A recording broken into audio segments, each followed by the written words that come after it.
Welcome to an alternate Hugh. I'm Hugh Anderson, and this is what caught my attention recently. Well, not to be too redundant, but in 2023, the U.S. national debt reached approximately $33.1 trillion. This was a significant increase from just 2016, when the national debt was only $19.6 trillion. The debt has grown substantially over these years due to various factors, including federal spending and economic policies. And as our population ages, healthcare costs increase to accommodate their needs. Regrettably, we have the highest costs in the world, and that would be great if the outcomes were the best in the world. They're not even close.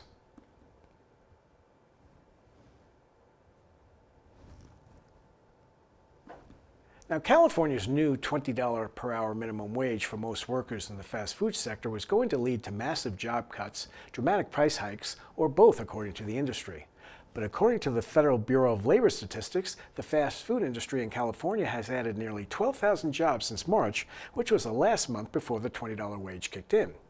Two separate studies found, respectively, that the policy increased average worker pay by 18%, yet had no effects on hours, scheduling, or benefits. One of the studies noted that the new wage policy has led to only a small increase in fast food prices, 3.7%, or about 15 cents on a $4 burger. Now here's where it gets interesting. A higher state minimum won't solve California's housing crush, and housing costs are inseparable from the cost of living. An MIT calculator estimates that you need to make more than $30 an hour as a single adult to afford basic living expenses in California. So the challenge becomes, do you continue to mandate higher compensation for workers, or look to flawed land use policies and other burdensome regulations? So now let's talk about creative destruction, shall we? According to Richard Foster, the average lifespan of a company on the S&P 500 list has declined from 67 years in the 1920s to 15 years currently. As the rate of technological change continues to accelerate, big bureaucracies become more and more vulnerable to obsolescence.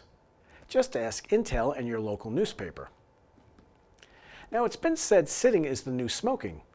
And Americans spend an average of 9.5 hours sitting in each day, according to Jen Murphy of the New York Times, and we burn 100 less calories a day compared to 50 years ago. A study published this year followed 480,000 people in Taiwan over 13 years.